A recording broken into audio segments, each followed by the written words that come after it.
All right, so we are going to talk about how Rails applications boot, okay? As you know, the Rails components do not need to live in a Rails application. So for instance, you can use active record outside of a Rails application. However, somehow, when you are in the context of a Rails application, things get coordinated, somehow, and you have everything available. You have active job available, you can talk to the database, you don't have to do anything, right? So the talk is about how this works, and also a little bit of what happens when, okay? All right, so the first thing that we are going to see is how you boot a Rails application, because for many people, booting a Rails application means launching the server, okay? But this is actually two things. Is booting, which is smaller than launching the server, is booting first, and when you have the application up, then you launch a web server. But if you think about that, booting a Rails application is this, is having all configured, initialized, and ready to be used. So for instance, you can do that in a console, right? So we launch a console, and we have all models available. We can talk with the database, we can schedule jobs, and we have the entire application at our disposal, okay? So the application has been boot. There's no web server running, okay? But the application has been boot. Everything is ready, okay? The majority of Rails commands boot the application. There are a few that don't. For instance, if you run bin Rails stats, it doesn't boot the application, but the majority of them do. Raid tasks also boot the application. For instance, if you have a migration, the models are available, right? So how do you do that? I mean, we are booting the application in these examples from the console, from the shell. But if you want to do that programmatically, how do you do it? So if you are in a Ruby script, that's the public interface. You require config environment.rb. Okay, you do that thing, and that boots the application. Next line, you have everything ready for you, okay? In particular case of a Raid task, you have to depend on the environment task, which is a task provided by Rails. And that task, if you do the walkthrough, ends up actually calling require config environment.rb. So we are on the same page of what does it mean to boot the application. Now, before we get into the actual topic, there's a couple of preliminary sections of a couple of concepts that we need to understand to go through the actual boot process. The first is lazy load hooks, right? So let's imagine we have this initializer that wants to extend active record with a module, all right? One way to do that is to, you require, and then you open the class, inject your thing, done, okay? Makes sense.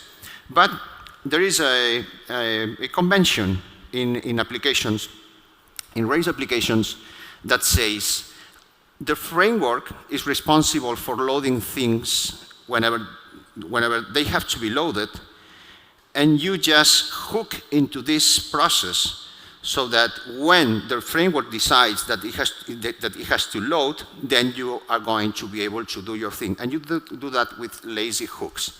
So this is the thing, all right? You say, on load active record, there should be a do there, include my extension. So that means instead of you reopening the class, you say, hey, whenever the class is ready, and I defer that to you, please call me, and then I am going to do my thing. Okay, that's the way to do it. There are more than 40 load hooks like this one. I show it, active record. There are many more, all right? Now, the second preliminary concept that I want to explain is initialization hooks that maybe you have seen in your own applications, which is things like this, okay? They are behind the scenes implemented with the previous technique, but they have a special syntax, let's say, a special API, all right? So config after initialize means there's a checkpoint during booting that means this, that things have been initialized, and it says, please call me. Once the initialization has been finished, please call me, all right? And there are a bunch of them, okay. So, all right. So with these two things, now we can start understanding how things boot. And we are going to start with the main bootstrapping files that we have in a generated new Rails application, which are these three, okay? Config boot.rb, config environment.rb, config application.rb. We saw before that config environment.rb is the canonical entry point if you want to boot. But we have these three, all right? Okay, so let's start with config environment.rb. Config boot.rb and config environment.rb, normally you do not even open them, okay? They are there, they are generated, they have their function, let's say, but normally you do not modify them or even open them. We normally work more with config application.rb, all right? But let's see what config environment.rb, the entry point to the boot process, does. It does two things, very simple file, all right? It requires config application.rb, and then it calls this method on the application singleton, right? Okay, so let's see what config application.rb looks like. It is this, okay? We have seen this many times, but let's study this in detail. The first thing that it does is to actually load config boot.rb. So let's jump to config.rb for a moment. It is this, also simple file, okay? It sets a environment variable for bundler to find gem file, and then it performs bundle setup. Bundle setup, basically, it is saying, okay, the application is only going to be able to load the gems that are specified in the gem file, and also from the standard library, okay? So any other gem that was not declared there, or any other gem with declared but with a different version or anything like that, is just not going to be available in your environment, okay? That's bundle setup. And then bootsnap setup does a few things to speed up your require calls. Basically, that's bootsnap setup, okay? So we have those things in root.rb.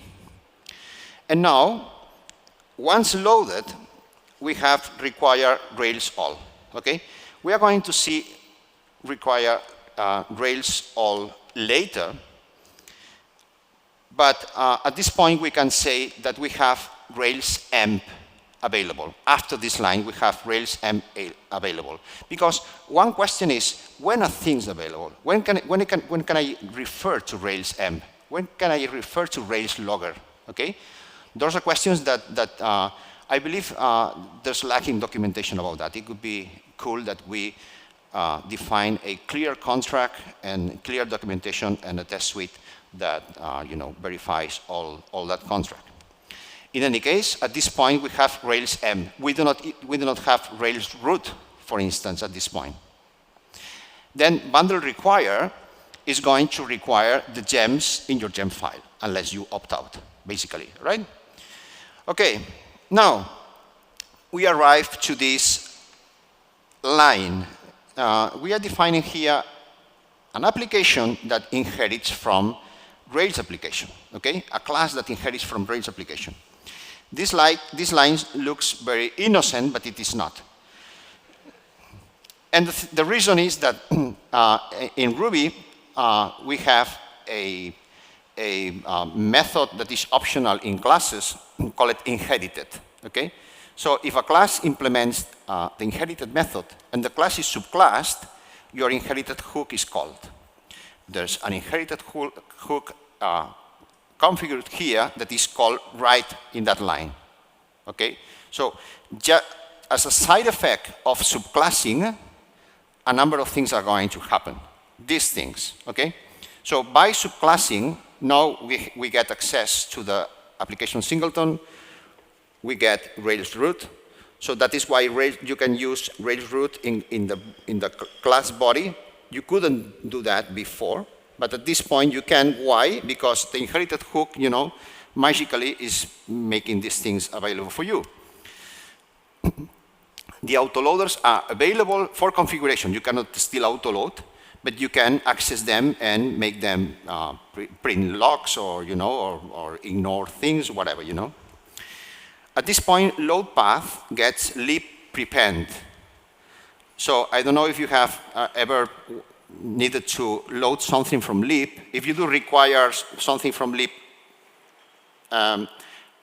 before we define the application does not work. You can do require relative, but require does not work. Why? Because lib is still not there. But after, in the class body, it is there. You could do a require there. At this point, and then there's a before configuration hooks executed as a last step in the inherited hook. That is not particularly useful for applications, perhaps, because at this point the application still hasn't had the opportunity to do anything, but for gems it is practical. All right, so once in the next line we have all of this at our disposal, and then you execute the class body. So that is what require relative application does in config environment.rb. Now the second line is calling initialize exclamation mark on the application singleton. To understand this line, we need the rest of the presentation, so let's go. But let's do a recap before, all right? So let's order the ideas. We set up bundler and boot snap. We require Rails all and the gem dependencies. We have these things available at this point. Before configuration hooks get called, we execute the class body and then the mysterious line that comes now. All right. Okay. We have barely done anything at this point, but a number of things have happened, okay? All right, so to understand initialization exclamation mark, we need to introduce a few concepts, okay? These concepts were not present in the early days of Ruby on Rails. The boot process at the beginning was quite procedural, and these things were designed with Rails 3. Rails 3 had like a big redesign of the boot process, so this has been here since that version. The first concept is rail ties, okay? So a rail tie technically is a subclass of Rails rail tie. That's it, a subclass. But by subclassing, you get some things, okay? Some features, like you get config endpoints, for instance. We are going to see examples now. You get something that we call initializers that is fundamental for this talk. And also you can configure callbacks for Rails commands. So super important for this talk, the most important method of this talk is Rails railtie initializer, okay? It does a number of things. It registers a block to be executed during initialization, okay? So you can imagine, we are going to see examples, initializer. So in the body of a rail tie, which is a class, okay, class body, you can say initializer. You are going to give it a name. I'm going to mention that now.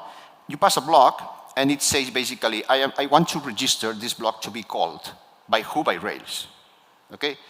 So we register this block, and these blocks are going to be executed in the order they have been registered, unless you pass one of these options before and after, allow you to alter this order, okay? So by default, it goes like linear, but you can say, please invoke this block before that other initializer runs, okay? This is possible with these two things.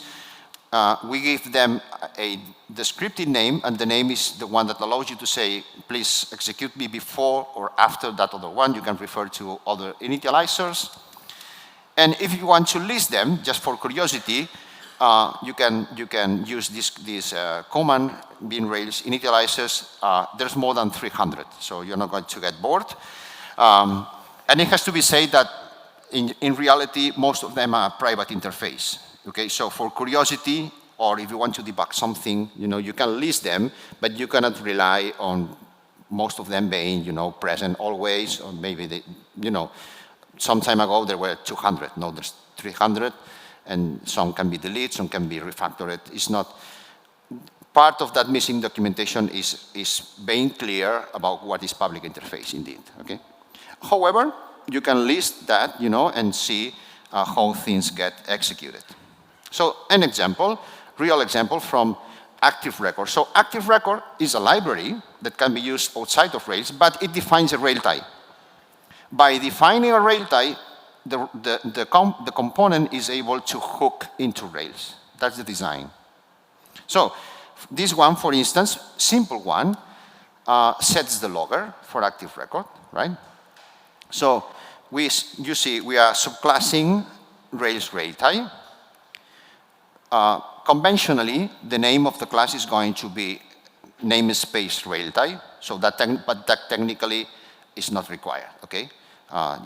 Subclassing is what defines a rail type. But the naming convention is that one. Now, you see in the class body, that's a class method, so in the class body, we are able to register an initializer that is going to set the logger for Active Record. And it goes like this. Look, it is using a lazy load hook. So it says, please, whenever Active Record base is loaded, call me, okay? And so when I get called, simple block, I am going to take the Rails logger by default, all right? The Rails logger and assign, so Active Record has its own logger. But which logger is the natural one if you are in the context of a Rails application? The same logger that the application is using, right? So that is encoded in this block, basically. So call me, and unless I have already a value, I am going to set the logger for myself to the one the Rails application is, Rails application has. So this is the basic idea of this design. And we can see it here in this simple slide. The basic idea is, I define initializers. The ownership of the configuration belongs to the user and the Rails application. So we have config.activerecord.something, for instance, okay? In this case, it is not using the configuration, But in general, the idea is that you get the configuration endpoints. The ownership of them is for the Rails application and the user. And then the initializer that you register are going to use the values of those configuration endpoints to set the component itself. The component sets itself, it does its own configuration, its own initialization by reading what the user configured in the Rails application. That's the basic idea of this design, right? Another example, the actual name, so this initializer is Active Record. The real name is initialized database, but it was too long, so I edited just a little bit. Same idea, the lazy hook, okay? On load Active Record base. Now, look, I am going now to set the configurations on myself according to the ones defined in the application, and after that I am going to establish a connection with the database. This is done in this initializer, okay? All right, an example also from Active Record for a callback attached to a Rails command, in this case the runner command, okay? The runner command allows you to run either a program that you pass in the shell as an argument, or either a file, okay? If the argument is a file, it's going to interpret the file after booting the application. But in addition to boot the application, it is able to also run code like this, okay? So basically this is saying, in the case of executing the runner command, I am going to load. So now Active Record decides that this is the time to load Active Record base. So by loading Active Record base, for instance, as we saw, the connection to the database is going to be established, all right? Otherwise, it's going to be maybe later in other commands or in other scenarios. All right. So there's a bunch of rail ties in a Rails 8 application, all these ones. And now we go for the second concept in this second part of the presentation, which is engines. So Rails engine is a subclass of Rails Railtie. And an engine is a subclass of Rails engine, all right? So Rails engines is a big topic because an engine is basically like a small Rails application, so to speak. You can have models, you can have views, controllers, routes, and everything, okay? But only, in the context of this presentation, what is relevant, for instance, is that since you inherit from Rails Railtie, everything that we have seen before applies to engines. Okay, you have the ability to register initializers, to have config endpoints, etc. Now, engines can have config/initializers as well, and you can have routes. Okay, that's more or less relevant to this presentation. If you want to dig deeper into engines, I recommend that you watch this presentation from Chris Oliver, Crafting Rails Plugins, that he did in RailsConf Detroit this year. All right. So a Rails 8 application ships with a number of engines, okay, these ones. And now we know enough to understand this line of code. Because if we unfold what is happening in this require call, it is loading the railties and the engines. So Rails all translates to do this require Rails and then the railties and the engines. Okay? So at this point in config application.rb, we are loading the railties and the engines, and as a side effect, the initializers are being registered. They are doing nothing, but they are all loaded and registered. Okay? So we know them. Now, the last concept is applications. Rails application is a subclass of Rails engine. And again, an application is a subclass of Rails application. And as a consequence, a Rails application is an engine, which is a railtie. Okay? So we have this inheritance going on with these three classes. So this is what we are doing here. No? We are subclassing Rails application. So now we can understand in a deeper sense what is going on here. We are defining an engine. We are inheriting all this stuff, okay? They are not the same thing. For instance, a Rails application has autoloaders, an engine does not have autoloaders, okay? It's the Rails application that has the autoloaders that are going to manage the code of the application itself and the code of the engines as well, okay?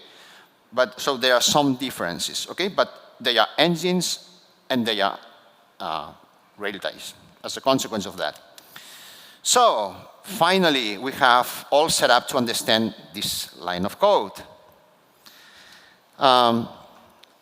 Initialize is very simple.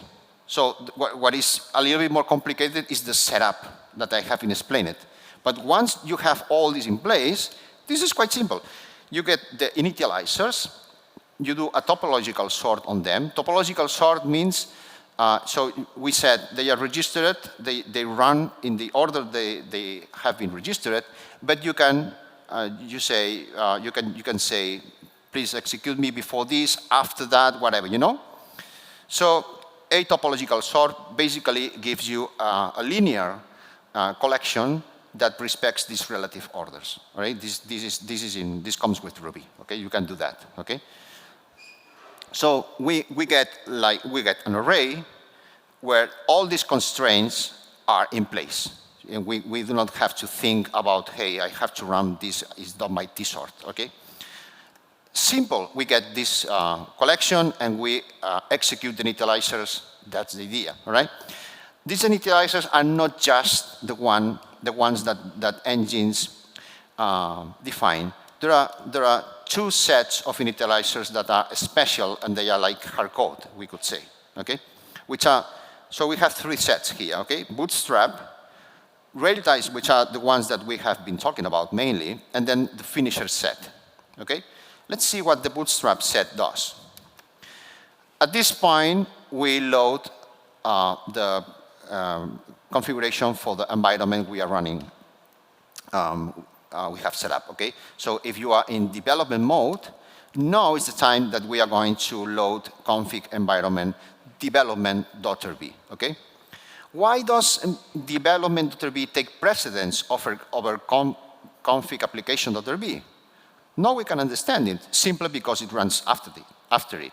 So if you say config.foo equals 1 in application.rb, and then config.foo equals 2 in development.rb, well, the second one runs after the first one, so it's going to be overwritten. That's as simple as that, okay? Now we load active support all. There's a way to opt out of this, but it's very rarely used, I would say. So in particular, you do not have the whole active support in config application.rb, but you have it when these things, so when the initialize exclamation mark call is invoked. At this point, we define the logger as well. We set up the once autoloader. That is why you are able, in modern versions of Rails, to autoload the constants managed by the once autoloader. So Rails application has two autoloaders, once and main. Not the topic of this presentation, but the once autoloader is ready. So that is why in config initializers you can autoload constants managed by this one, not the other one. And then we have, at this point, we have this hook. So this is the bootstrap.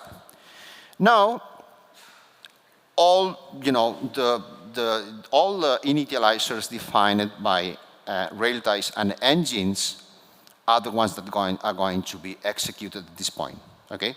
And in particular, at this point, we get config initializers, the ones of your application, and also the ones of engines. At this time, they are being executed. There's too much here. It's 300 of them, and they are like very particular. I wouldn't say they are especially interesting, most of them, okay? So we only have 30 minutes. I'm not going to enter into these ones, but this is the bulk of these ad hoc initializers happen here, and in particular, config initializers from your application and engines. Finally, the finisher initializer, the third set. Now we set up the main autoloader, okay? So we have the bootstrap set, we have config initializers executed, and after that, there's like the last step, the last mile of the boot process. You get the main autoloader. Now we build the middleware stack, and this to-prepare hook is a special hook that is executed when you boot and also when you reload. Then at this point, we eager load, if enabled, and load the routes, okay? The routes are loaded unconditionally normally, but in Rails 8, they are going to be lazy loaded unless you are eager loading the application, okay? So if you are running something that doesn't need the routes, they are not going to be loaded. They are going to be loaded on demand, okay? But if you are eager loading, they are going to be loaded. And then at this point, we have after initialize, and finally, we enable YJIT. Why so long is more performant. So it is not of particular interest, a waste of time that YJIT is monitoring what is happening in the boot process, because generally speaking, the boot process, you get things that happen once, okay? And what you want to work on is code that is executed multiple times. That's the interest of the JIT. So that is why, please do not monitor anything. Now that we have finished the boot process, you can start monitoring. So, okay, so we covered quite a bit of stuff here. But let's do a summary of the summaries, like, let's recap a little bit, bird's eye of the whole process. We load config, boot.rb. This is mainly bundler setup, bootstrap setup. We load the config application.rb that defines railties, the engines. As a side effect of that, we get all the initializers set up. Then we subclass Rails application. By subclassing, a number of things are happening. After that, we get all of this setup done.